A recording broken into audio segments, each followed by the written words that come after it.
Sa ngalan ng Ama at ng Anak at ng Espiritu Santo. Amen. Ang pagpapala ng ating Panginoong Jesucristo, ang pag-ibig ng Diyos Ama, at ang magiging pagkaisa ng Espiritu Santo, naway sumayin na. Sumayin.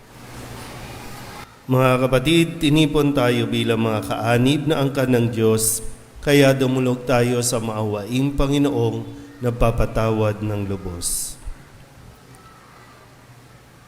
Sinugong tagapagpagaling sa mga nagsisisi, Panginoon, kaawaan mo kami. Panginoon, kaawaan mo kami. Dumating na tagapaganyayang mga makasalanay magsisi, Kristo, kaawaan mo kami. Kristo, kaawaan mo kami. Nakaluklok ka sa kanan ng Diyos Ama para ipamagitan kami. Panginoon, kaawaan mo kami. Panginoon, kaawaan mo kami. Kaawaan tayo na makapangyarihang Diyos, patawarin tayo sa ating mga kasalanan at patnubayan tayo sa buhay na walang hanggan. Amen. Manalangin tayo. Ama naming makapangyarihan, ay manikluhod nawa sa iyo para kami iyong patawarin, dahil siya ay iyong kinalulugdan kailanman, bilang matatag na martir at matapat hanggang kamatayan sa aming Panginoong Hesukristo, kasama ng Espiritu Santo, magpasawalang hanggan. Amen. Maupo po ang lahat.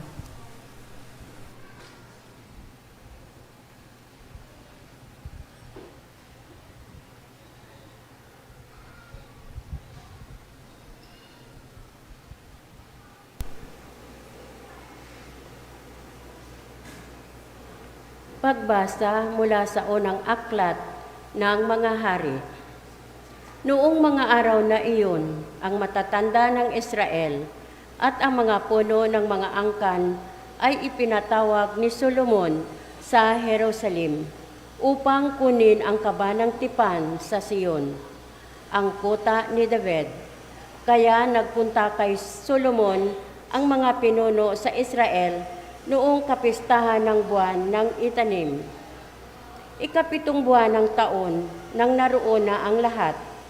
Binuhat ng mga saserdote ang kabanang tipan. Tinulungan sila ng mga lebeta sa pagdadala ng tolda at mga kagamitang naroroon. Hindi mabilang ang mga baka at tupang inihandog ni Solomon at ng buong Israel sa harap ng kabanang tipan. Pagkatapos, ipinasok ng mga saserdote ang kabanang tipan sa dakong kabanal-banalan at inilagay sa ilalim ng mga pakpak ng mga kerubin. Nakabuka ang mga pakpak ng mga kerubin, kaya't nalulukuban ang mga iyon, ang kabanang tipan at ang mga pasana nito. Walang ibang laman ang kaban, kundi ang mga tablang bato na kinasusulatan ng tipan ng Panginoon sa bayang Israel. Ang mga tablang bato ay inilagay roon ni Moises nang sila'y nasa Horeb, matapos silang ilabas sa lupain ng Ehipto. Pagkalabas ng mga saserdote, ang templo na puno ng ulap, anupat hindi sila makapagpatuloy ng gawaing sa loob. Ang templo'y napuno ng kagilagilalas na kaningningan ng Panginoon. Kaya nga't sinabi ni Solomon, O Panginoon, kayo ang naglagay ng araw sa langit. Ngunit minabuti ninyong manirahan sa makapal na ulap. Ipinagtayo ko kayo ng isang magarang templo, isang bahay na titirhan ninyo habang panahon. Ang salita ng Diyos. Salamat sa Diyos. Salmong tugunan ang ating pong itutugon. Poong makapangyarihan, kami iyong panahanan. Tayo pong lahat. Poong makapangyarihan, kami iyong panahanan. Aming nabalita na nasa Betlehem ang kabanang tipan sa bukid ng Haar. Namin masusumpungan ang aming sinabi. Ang templo ng Poon ay puntahan natin sa harap ng trono, siya ay sambahin. Tugon, Poong makapangyarihan, kami iyong panahanan. Sa iyong tahanan, poon, pumasok ka kasama ang kaban sa gisag ng kapangyarihan, ang mga saserdote, bayaan maghayag ng iyong pagliligtas, ang mga hinirang sumigaw sa galak, sa lingkod mong David, may pangako ikaw, Panginoon namin, ang pinipiling hari ay huwag mong itakwil. Tugon, Poong makapangyarihan, kami iyong panahanan. Tumayo po ang lahat.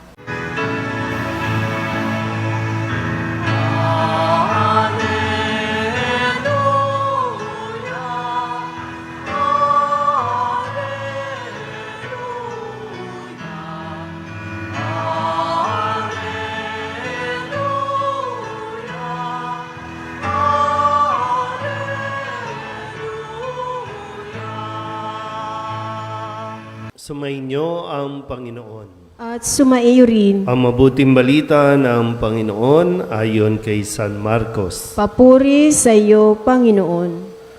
Noong panahong iyon, sina Jesus at ang kanyang mga alagad ay tumawid ng lawa at pagdating sa Genezaret ay isinadsad nila ang bangka. Paglunsad nila, nakilala siya agad ng mga tao. Kaya't nagmamadaling nilibot ng mga ito ang mga puok sa paligid. At ang mga may sakit na nakaratay na sa higaan ay dinala nila kay Jesus. Saan man nila mabalita ang naroon siya. At saan man siya dumating, maging sa nayon, lungsod o kabukiran, ay dinadala sa liwasan ang mga may sakit at isinasamo sa kanya na pahipuin sila kahit man lang sa palawit ng kanyang kasuotan. At lahat na makahipo nito ay gumagaling. Ang mabuting balita ng Panginoon. Pinupuri ka namin, Panginoong Hesukristo. Maupo po ang lahat. Ngayon po ay Lunes sa ikalimang linggo sa karaniwang panahon. Sa unang pagbasa, narinig natin na ninais na ni Solomon, matapos na maitayo ang templo na sa panahon pa ni David na hinahangad, pero sabi nga po, hindi siya ang magtatayo, kundi ang kanyang anak, si Solomon. At naitayo na ni Solomon. Ngayon naman ay ninais na ni Solomon na dalhin ang kaban ng tipan, yung kinasusulatan ng yung tablang bato na kinasusulatan ng tipan ng Panginoon sa kanyang bayang Israel. Napakahalaga po nito na para sa mga Israelita dahil ito ay patuloy na napapaalala ng katapatan ng Diyos sa kanya pong bayan. Kung sa unang pagbasa, ang kaban ng tipan, yung sinisimbolo, yung mga salita, mga utos, yung tabla. Sa Ebanghelyo, ito yung pangako, si Jesus ang sumisimbolo sa bagong tipan na ninais na ibigay ng Diyos para sa mga tao. At itong bagong tipan na ito, pakikipagtipan ng Diyos ay talagang nagdudulot ng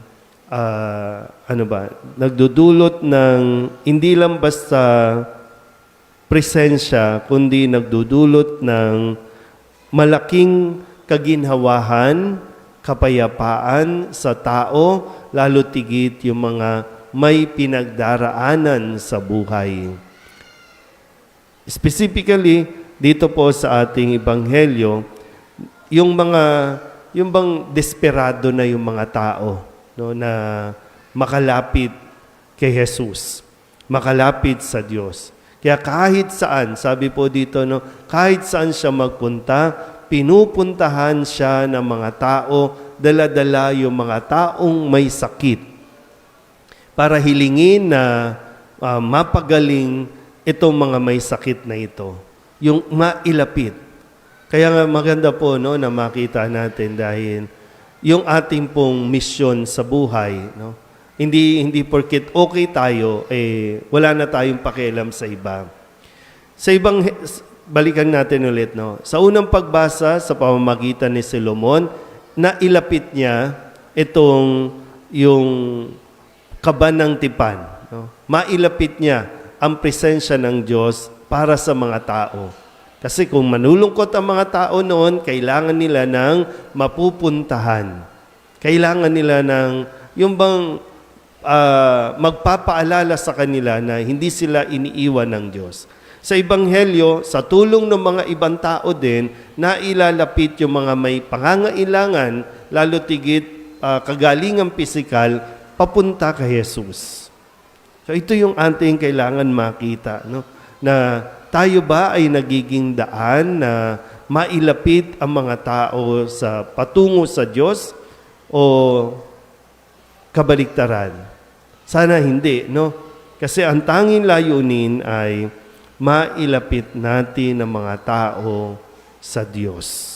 Kung lalo tigit, kung tayo na nakakakita, nakakakilala kahit papano, no, sa gawain ng Diyos, sa presensya ng Diyos, meron tayong pananagutan na dalhin ang mga tao patungo kay Jesus.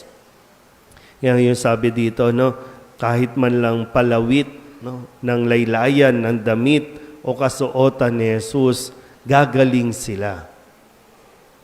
Ngayon, sa panahon natin, hindi lang laylayan, hindi lang palawit yung ating nahahawakan o ibinibigay sa atin.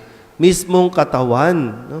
Katawan ni Jesus sa banal na Eucharistia, ang bagong tipan, na laging magpapaalala, ito yung pinakamahalaga sa atin, pinakamahalaga sa buhay ng tao.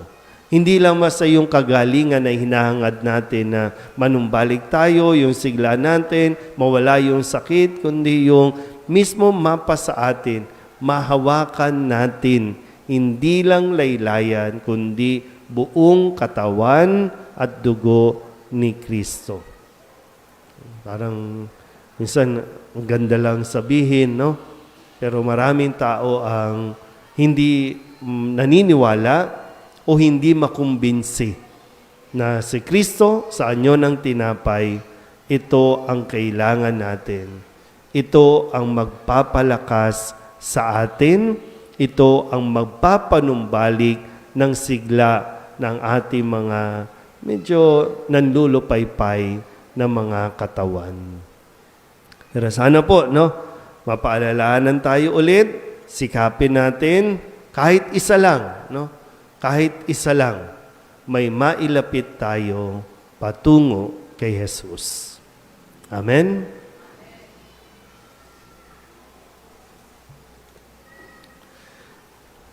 Manalangin tayo sa Ama na nagnanais na gumaling ang lahat.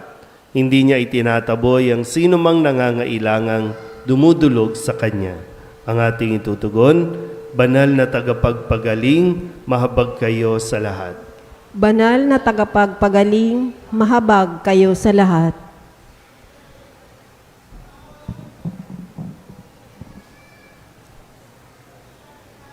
Bilang simbahan, naway huwag nating isarado ang ating mga puso sa pangangailangan ng ating kapwa, bagkus ibahagi natin ang pag-ibig ng Diyos sa kanino man. Manalangin tayo sa Panginoon. Banal na tagapagpagaling, mahabag kayo sa lahat. Tayong lahat, naway kumilos para sa katarungan at para sa dangal ng tao, lalo na sa mga taong hindi binibigyang pansin ng lipunan, kasama na ang mga mahihina at mga dukha. Manalangin tayo sa Panginoon. Banal na tagapagpagaling, mahabag kayo sa lahat. Ang ating komunidad, naway maging matulungin at maitaas ang bawat isa na mayroon pag-ibig at malasakit tulad ng ipinakita sa atin ng Panginoon. Manalangin tayo sa Panginoon. Banal na tagapagpagaling, mahabag kayo sa lahat.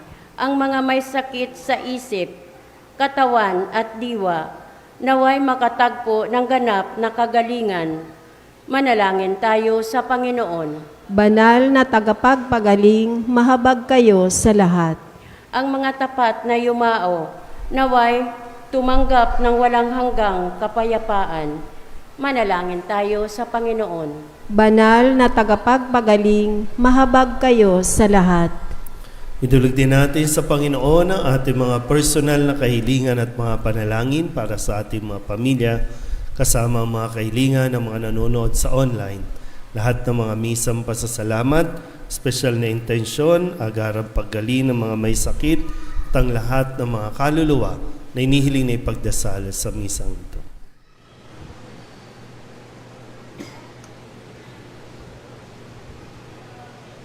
Ang lahat nito inihiling namin sa ngalan ni Kristo, ang aming Panginoon. Amen. Maupo po ang lahat.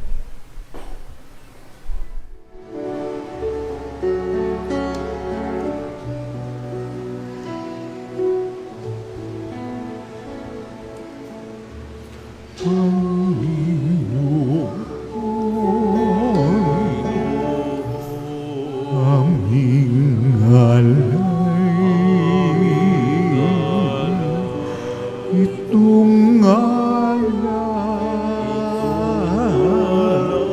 at tinapay sa altar mo, ilalagay,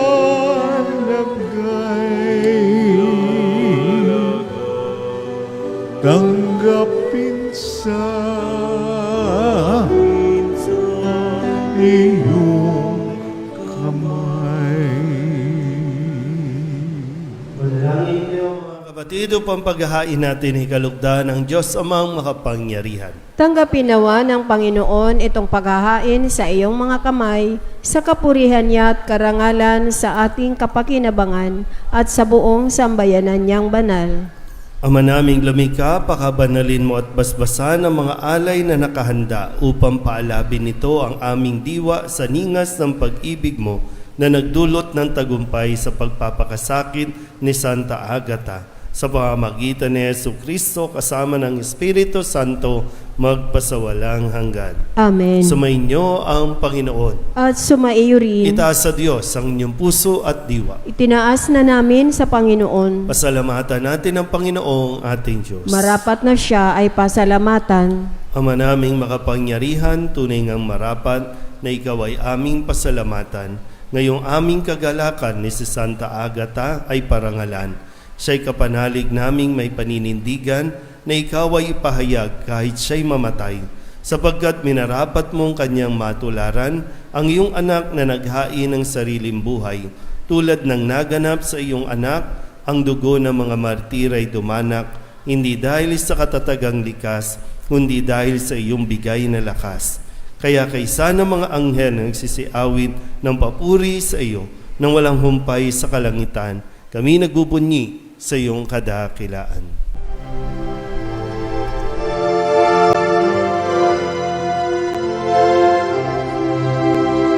Santo, Santo, Santo, Panginoong Diyos makapangyarihan, napupuno ang langit at lupa ng kalwalhatian mo.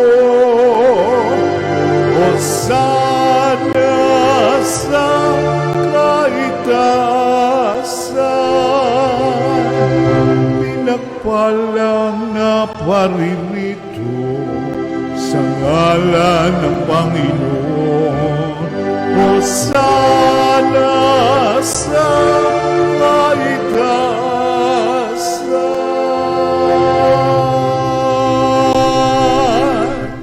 Ama naming banal, ikaw ang bukal ng tanang kabanalan. Kaya't sa pamamagitan ng iyong Espiritu, gawin mong banal ang kaloob na ito upang para sa aming maging katawan at dugo ng aming Panginoong Jesucristo. Bago niya pinagtisang kusang loob na maging handog, inawakan niya ang tinapay, inasalamatan kaniya, pinaghati-hati niya iyon, iniabot sa kanyang mga alagad at sinabi, "Tanggapin ninyong lahat ito at kanin, ito ang aking katawan na ihahandog para sa inyo."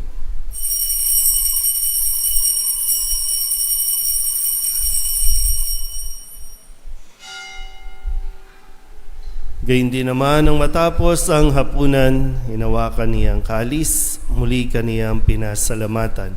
Iniabot niya ang kalis sa kanyang mga alagad at sinabi, "Tanggapin ninyong lahat ito at inumin. Ito ang kalis ng aking dugo, ng bago at walang hanggang tipan. Ang aking dugo na ibubuhos para sa inyo at para sa lahat sa ikapagpapatawad ng mga kasalanan. Gawin ninyo ito sa pag-alaala sa akin."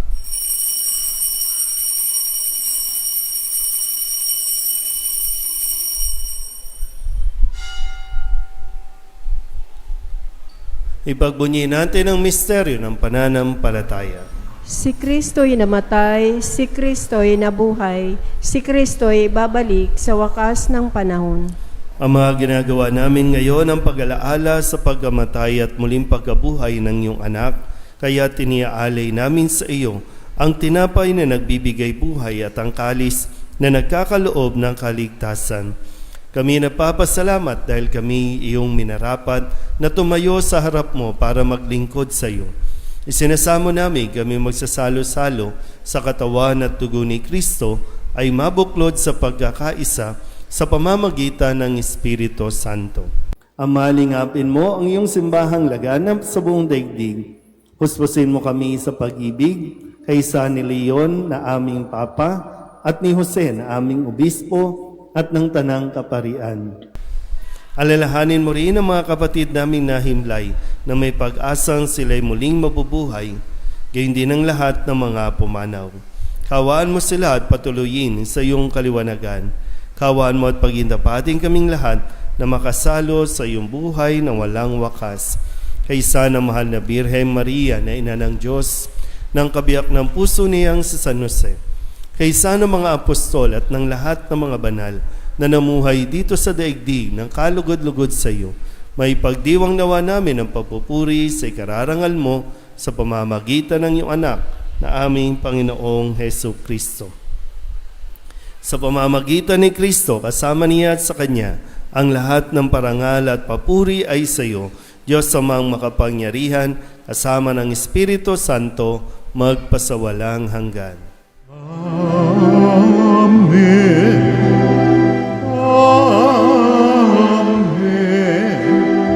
Amen. Amen.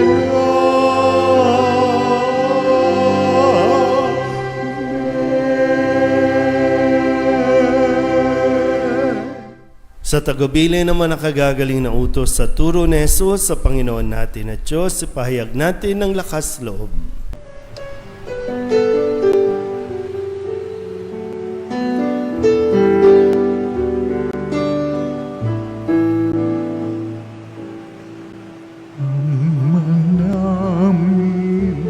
Sumasalangit ka, sambahin ang ngalan mo, mapasamin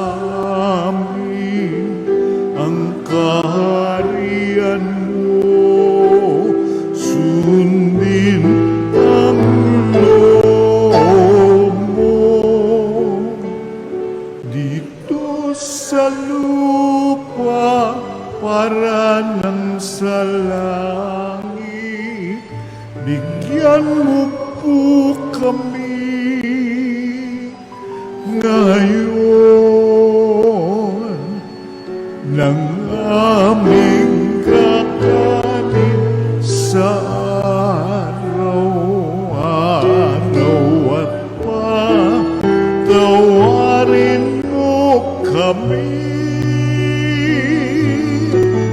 sa aming mga sala para ng pagpapatawad namin sa nagkakasala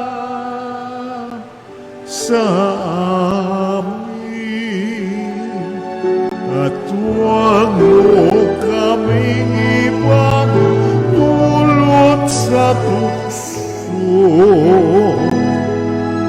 at yadya mo kami sa lahat ng masama. Hinihiling namin kami iadya sa lahat na masama, pagkalooban ng kapayapaan araw-araw, iligtas sa kasalanan at ilayo sa lahat ng kapahamakan, samantalang aming pinananabikan ang dakilang araw ng pagpapahayag ng tagapagligtas naming si Hesu Kristo. Sapagkat iyo ang kaharian at ang kapangyarihan at ang kapurihan magpakailanman. Amen. Panginoong Hesu Kristo, sinabi mo sa iyong mga apostol, kapayapaan ang iniiwan ko sa inyo, ang aking kapayapaan ang binibigay ko sa inyo. Tunghayan mo ang aming pananampalataya at huwag ang aming mga pagkakasala. Pagkalooban mo kami ng kapayapaan at pagkakaisa ayon sa iyong kalooban, kasama ng Espiritu Santo, magpasawalang hanggan. Amen. Ang kapayapaan ng Panginoon ay laging sumainyo. At sumaiyo rin. Bigayan po tayo ng kapayapaan sa isa't isa.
Ito ang kordero ng Diyos. Ito ang nag-aalis ng kasalanan ng sanlibutan.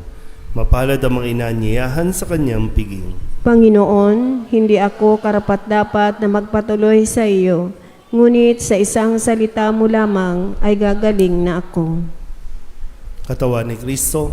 Amen.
Manalangin tayo. Ama naming mapagmahal, ang tinanggap naming banal na pakikinabang ay makapagdulot nawa sa amin ng katatagan na nagkaloob ng katapatan sa paglilingkod at tagumpay sa pagtitiis ng pagsubok sa iyong martir na si Santa Agata sa pamamagitan ni Jesucristo kasama ng Espiritu Santo magpasawalang hanggan. Amen. Sumainyo ang Panginoon At sumaiyo rin. at pagpalain kayo ng makapangyarihang Diyos, Ama at Anak at Espiritu Santo. Amen. Tapos na ang banal na misa, humayo tayo sa kapayapaan ni Kristo. Salamat sa Diyos. Magandang gabi po.